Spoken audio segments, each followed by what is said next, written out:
Engenheiro Antônio, eu concordo que a 866, que não está em pauta, mas ela foi pior do que maléfica para a nossa profissão e para a sociedade brasileira como um todo. Mas discordo que se façam maus projetos no Brasil e discordo que no Brasil não exista formação continuada. Ela existe, mas também existe no Brasil a má remuneração. Porque o profissional engenheiro, para ganhar R$ 1.500, ele tem que trabalhar um bocado e não tem tempo de voltar para a escola. Um bom profissional tem que ser bem remunerado.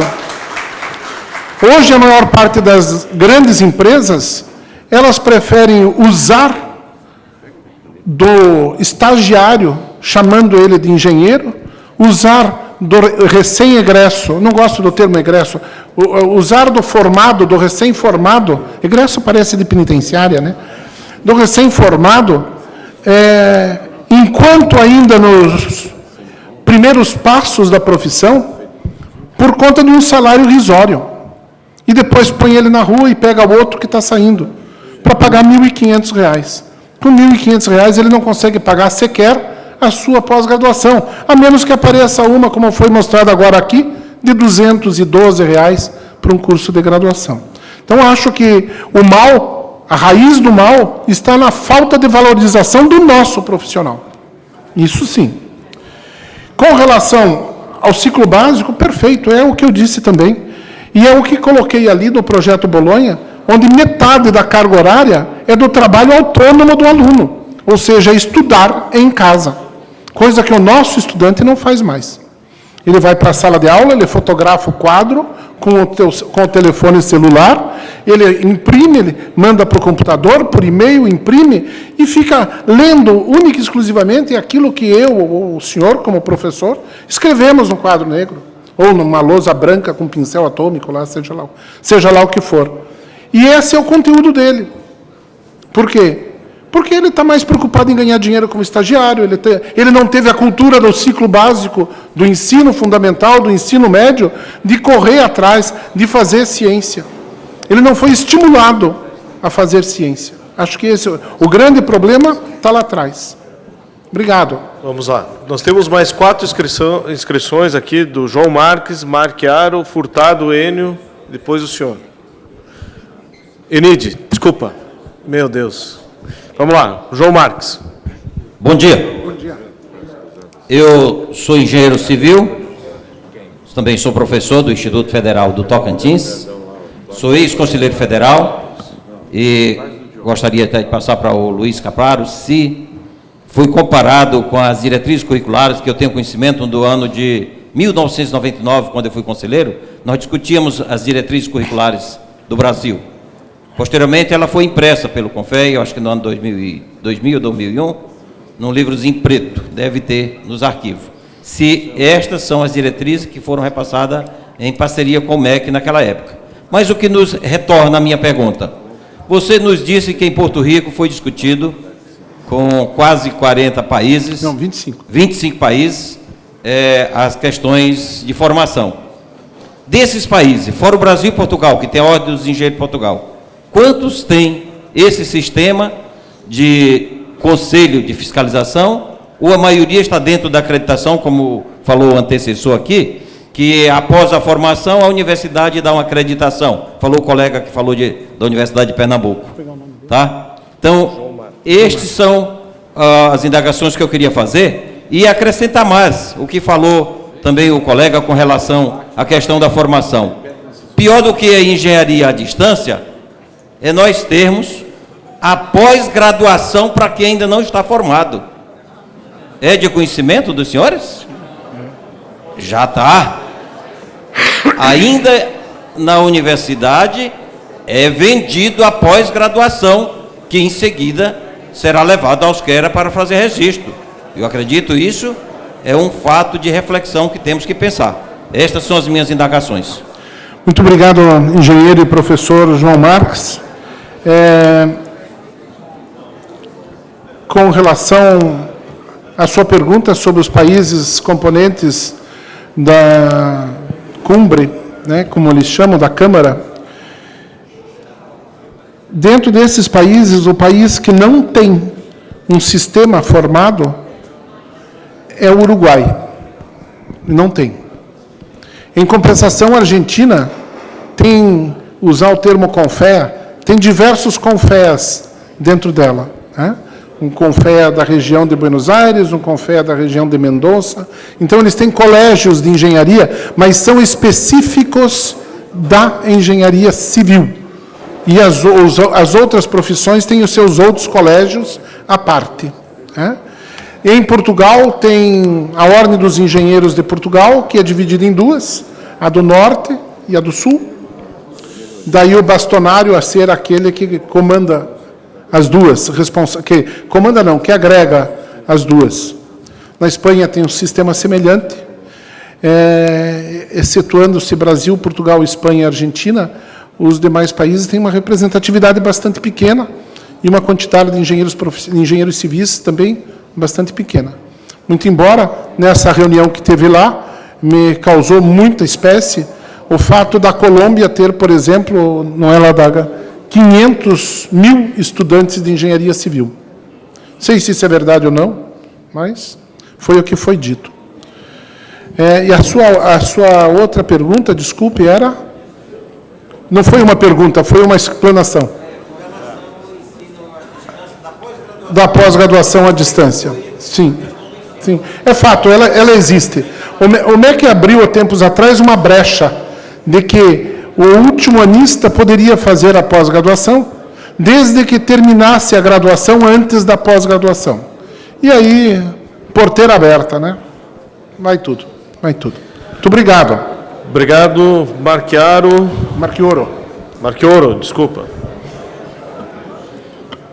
Bom dia a todos. Engenheiro Civil, Marchioro, CREA Rondônia, conselheiro, coordenador adjunto da Câmara Mista e Engenharia Civil também.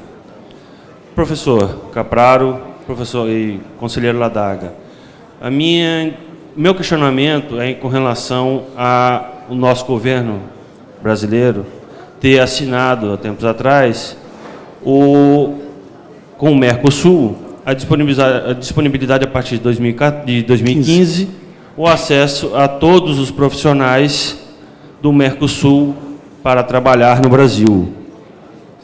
Com relação à Europa, os governos europeus, para fazerem isso, tornaram a disponibilidade do Tratado de Bolonha, para que isso ocorresse de uma forma igualitária entre todos os países. E nós, no Brasil, em 2015, como ocorrerá essa entrada, uma vez que nós temos divergência entre vários países do Mercosul na formação de engenharia civil, que é o nosso caso hoje na nossa discussão. Obrigado. A tua pergunta é pertinente ao governo brasileiro. A tua pergunta, você já falou quem que devia responder, o governo brasileiro. Mas vamos colocar a situação hoje.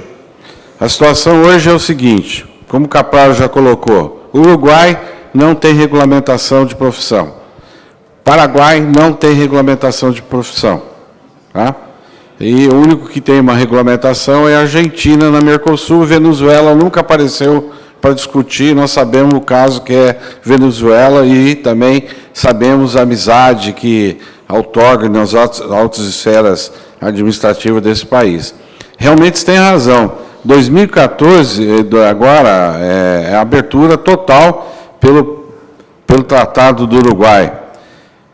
E a gente não sabe o que vai acontecer, porque eu venho há anos trabalhando nessa área aí tentando achar uma forma de uniformizar essa circulação. Só que a Argentina sempre dificulta, porque a Argentina coloca o seguinte: a nossa Constituição dá independência para os 25 estados argentinos. Então, como o Capraro falou, cada estado argentino tem uma regulamentação independente. Se você não pode, por exemplo, se um argentino vier para o Brasil e com o livre comércio, ele fazendo o registro no sistema CONFECREA, ele pode trabalhar no Brasil inteiro. A única coisa que nós vamos poder pegar é pedir o visto, né? E nós, brasileiros, para trabalharmos na Argentina, e eles não abrem mão disso, nós vamos ter que se submeter a 25 regulamentos independentes, ou 25 CONFEAs diferentes. Isso, o CONFEA, quando viu que o governo fez isso, montou lá a CIAN, que é a negociação de uniformização, mas, meu amigo, sempre tem um impasse, porque eu acho que, como eles viram que, para eles, o mercado é aqui, nós dificilmente vamos para lá, eles não abrem mão da Constituição brasileira, e nosso governo tem aberto. E não é só nisso, não. É só vocês verem matéria de jornal. Santa Catarina é um grande exportador de brancos, né, que é a grande indústria de refrigeradores é no estado de Santa Catarina. Quando os argentinos cismam, eles trancam a fronteira. Né? E aí fica todo mundo parado lá, acabou, e o nosso governo não faz nada. Então, a sua pergunta, Marchiori, a gente deve questionar ao governo brasileiro, né? Porque nós também somos limitados, não podemos exceder uma lei maior. Né? Então, nós temos feito ações. Ações, por exemplo, do último presidente do CONFEA, que assinou um tratado com Portugal de livre trânsito. Nós, no plenário do CONFEA, derrubamos esse tratado, mas derrubamos no rabinho do negócio, porque precisava fazer uma regulamentação, e nós não fizemos a regulamentação para não ser honrado esse tratado, porque nós não concordamos com da forma que está essa circulação, e até hoje, o pessoal está... Inclusive, queriam vir para aqui, nós dissemos que não, que era um assunto interno brasileiro, e que a gente ia discutir nossos assuntos internos. Então, assim, realmente o que você colocou, Marchiori, precisa de mais fundamentação, e nós precisamos de mais amadurecimento, como nós vamos enfrentar essa política, porque o próprio ex-secretário afirmou, não há falta de engenheiros. E aí nós precisamos, como uma sociedade organizada, quando começar a colocar a falta de capacidade do engenheiro brasileiro, começar a colocar que a falta de mercado de engenheiro, nós precisamos questionar publicamente como profissão. Então vamos lá. Temos mais 3 inscritos, a Enide, Furtado e o nosso colega. Pode ser a Enide, que já está lá do lado, depois Furtado, na sequência. Bom dia a todos. Em primeiro lugar, eu queria parabenizar a mesa por este encontro.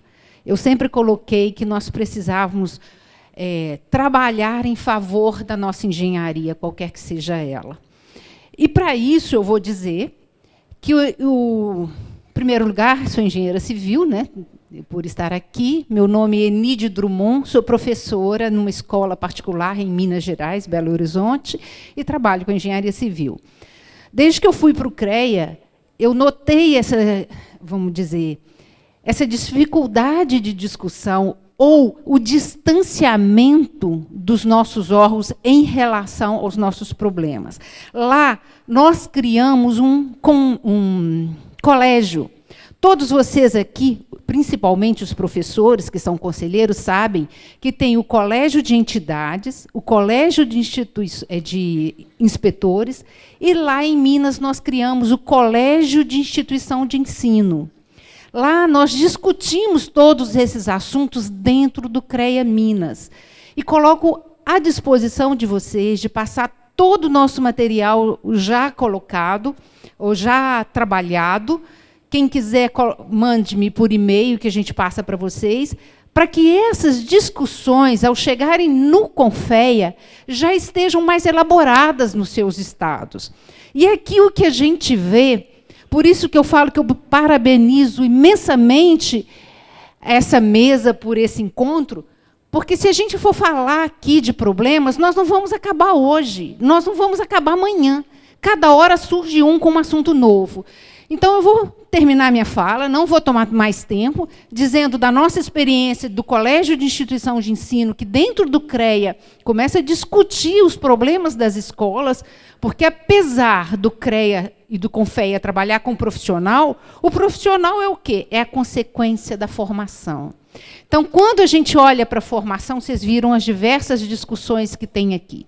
Então, quero dizer que precisamos urgentemente, quero fazer parte desse trabalho, né, me coloco à disposição, e vou dizer a vocês, tinha vários assuntos a discutir. Por falta de tempo, peço oportunidade para uma outra hora falar com vocês. A gente está vendo que o pessoal já deve estar com bastante fome.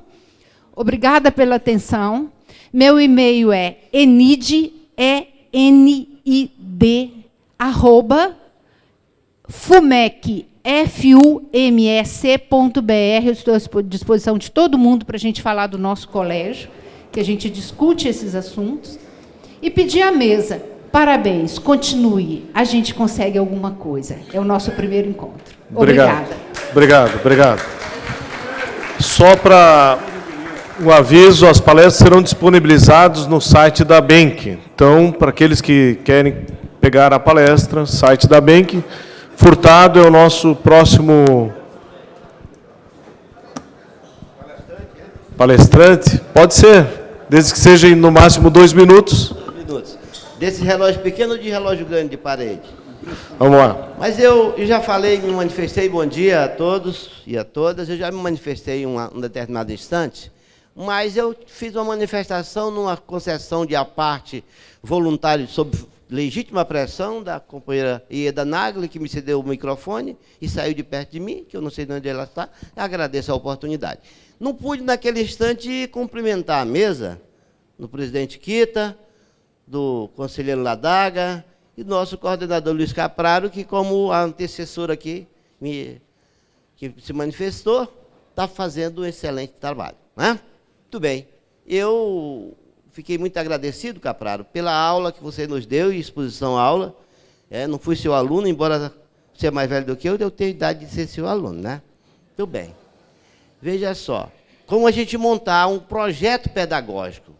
E concordo com os que me antecederam, o que Ladaga disse, que nós, dentro dessa quantidade de informações que precisam estar insertas no curso de engenharia, nós podemos formar uma quantidade quase infinita de projetos pedagógicos diferenciados com o mesmo foco na engenharia. Né? Mas o que eu quero falar mesmo é a oportunidade ímpar que nós estamos tendo, nos 80 anos de sistema Confecreia, estarmos todos os engenheiros, ou pelo menos todos os líderes da engenharia civil presentes numa manifestação dessa natureza. Embora tenhamos, muito gratamente, algumas outras categorias que não são da engenharia civil, mas que são bem-vindas, bem aceitas, tá certo? E todos nós somos profissionais. Nesse aspecto, o que nós devemos falar aqui, e você sucinto com a inspiração na ENIT, que, aliás, eu não vou esquecer, porque eu sou do DENIT, e é difícil de esquecer da ENIT por causa disso, né? Que o e-mail dela é grande. De ser bem objetivo com relação ao que eu quero dizer. E é o ensino à distância. Eu acho que grande tema, na oportunidade ímpar que estamos aqui, de fazer um debate sobre a educação à distância. Nós não podemos nos opor, porque na espécie, a educação à distância ela é muito boa. Mas nós não podemos aplicar na forma que está sendo feita neste momento. Nós precisamos ter estrutura para fazer isto. Mas nós não podemos nos opor, porque essa é uma situação, vou repetir uma palavra que já disse anteriormente, é uma situação inexorável. Nós não podemos parar isso. Agora, nós temos que nos preparar para fazer com que assim aconteça. Eu reforço o que eu estou dizendo aqui com o exemplo do Brasil.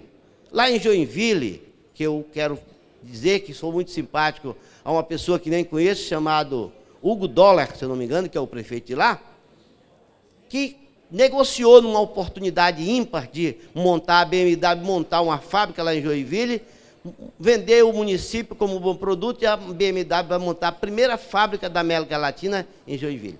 Olha só que coisa boa. Criar 3.500 empregos de profissionais liberais num município que tem uma primazia de ter uma contribuição maior do que a capital Florianópolis. Um caso ímpar e único no Brasil. Pois bem, essa BMW, que em setembro inaugura a fábrica, montou uma linha de montagem virtual. O pessoal lá de Leipzig, na Alemanha, dá aula para os mecânicos que vão trabalhar no Brasil. Dos 217 mil funcionários da Microsoft, 30% moram na Índia e na Caxemira. Nunca estiveram nos Estados Unidos. Mas trabalham todos os dias. Como que nós podemos fechar os olhos para a educação à distância? É uma insensatez. Agora, nós temos que preparar os espaços das universidades e de quem se predispõe a fazer ensino à distância para atender as demandas que não são atendidas. Porque senão seria como alguém que ensina a nadar, mas que a pessoa que aprendeu nunca viu água. Morrerá afogado na primeira piscina que for praticar os textos que ele nunca viu. O companheiro Maurício aqui falou de uma coisa que eu pensei que ele estava falando da minha vida, que eu também entrei lá, entrei um pouco antes de você, em 74, concursado, sou T20 da universidade, porque eu acredito que a universidade, que se preza, não pode dispensar a experiência lá de fora para dentro da academia. Concluindo que nós temos tempo para encerrar aqui. Pois é. Que a universidade não pode ser livresca, ela tem que ser uma academia que faz ensino, pesquisa e extensão, não é? Todos nós sabemos disso. Pois bem, eu queria dizer então que nesse contexto, presidente Kita, da educação, se a pessoa, se o Einstein, Alberto Einstein, tivesse poder dar aula de física, da teoria da relatividade, física quântica que o sucedeu, teoria dos campos unificados, quantos físicos ele teria estimulado no mundo? Agora nós temos que consultar e produzir, controlar o produto na saída, com essa disseminação de curso de engenharia que o Maurício falou e que é uma prática no Brasil. E tem uma forma de saber. Numa linha de produção, o industrial tem que saber a qualidade na saída. E a qualidade da saída que nós temos que aprovar, as coisas chama-se exame de suficiência. E eu queria saber a opinião da mesa e do meu coordenador Capraro sobre o exame de suficiência, tanto para os estrangeiros que entrarão no Brasil, como para as pessoas recém-formadas das universidades brasileiras, não só para estudar EAD. Obrigado. Bom, eu posso falar por Santa Catarina. Nós, em todos os congressos nacionais dos profissionais, estadual dos profissionais, aprovamos o exame de proficiência. Por favor, vamos passar de imediato ali para o nosso colega, que eu acho que é sobre ensino à distância, está correlacionado à manifestação do Furtado. Bom dia. É só para ter um entendimento. O que foi votado exatamente? Que eu não entendi. Eu levantei a mão para ter o esclarecimento e, desculpe, eu não entendi. Meu nome é Érzio Mansur, eu sou engenheiro civil pela UFMG, sou conselheiro na Câmara de Gerência Civil do CREA Minas. Érzio. Seguinte, companheiro, moção não precisa entrar em debate. Moção, ela é você colocada, ela é aprovada, ela assina quem quer essa moção. Foi aprovada a moção, já foi levantado o voto, o próprio Furtado já falou, é fato vencido, e moção, para seu conhecimento, ela não precisa entrar em debate. É uma proposta, foi feita a moção, ela foi colocada em votação e ela foi. Se você quiser fazer uma discussão... Desculpa, eu só fiz uma pergunta. O que foi colocado? Foi votado que esse plenário, a engenharia civil, se posiciona contra o ensino à distância da modalidade de engenharia civil. Me desculpe, mas, sinceramente, não é o melhor encaminhamento. Podemos até chegar nessa conclusão, e não estou aqui advogando nem a favor, nem contra o ensino à distância.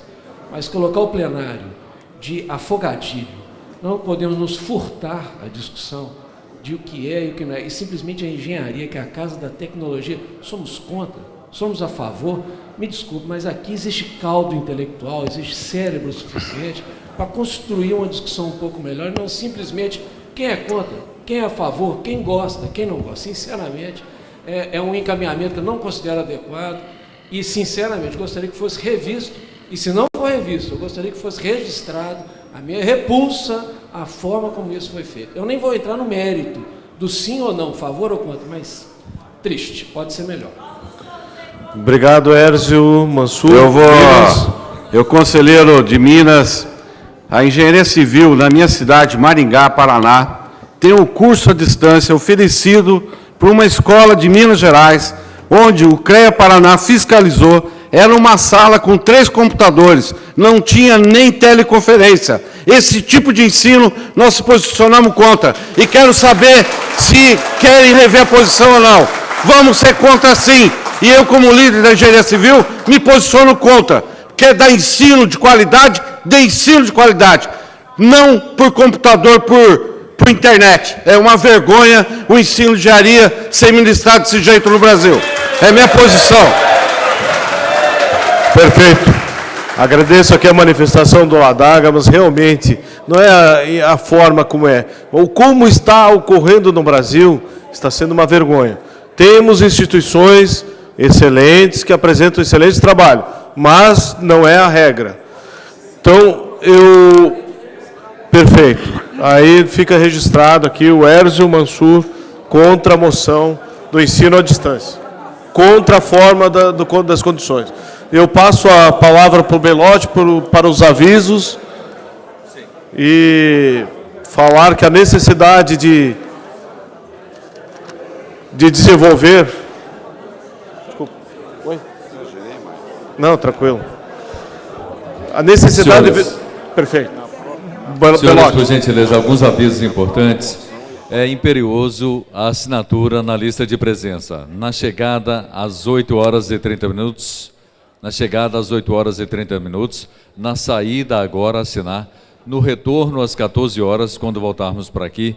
E na saída, às 18 horas. Todos devem assinar, inclusive conselheiros federais.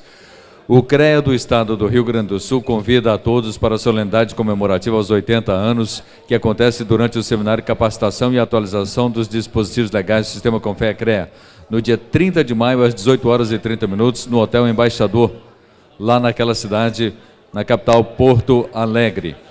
Lembramos que haverá um buffet especial para os participantes ao custo de R$ 40. Buffet especial aos participantes ao custo de R$ 40. No período da tarde, às 14 horas, as perguntas serão feitas por escrito, unicamente por escrito. Muito obrigado a todos, obrigado ao presidente Kita, ao conselheiro Ladaga, ao coordenador Capraro, obrigado a você pela sua presença, sua participação, até às 14 horas, quando estaremos de volta aqui nesse mesmo local. Obrigado. 14 horas em ponto.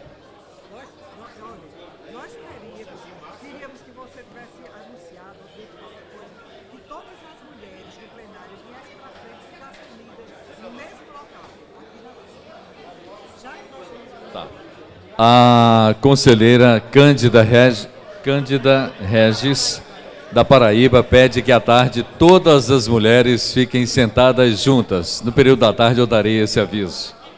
Todas as mulheres fiquem sentadas juntas. É a força da mulher engenheira brasileira.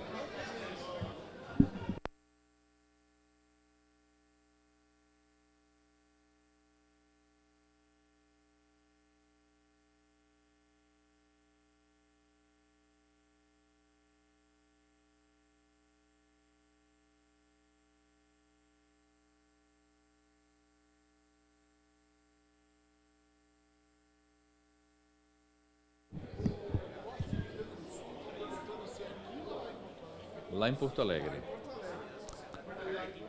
Pessoal, repito, por gentileza, é imperioso a assinatura da lista de presença. Por favor, assinem a lista de presença.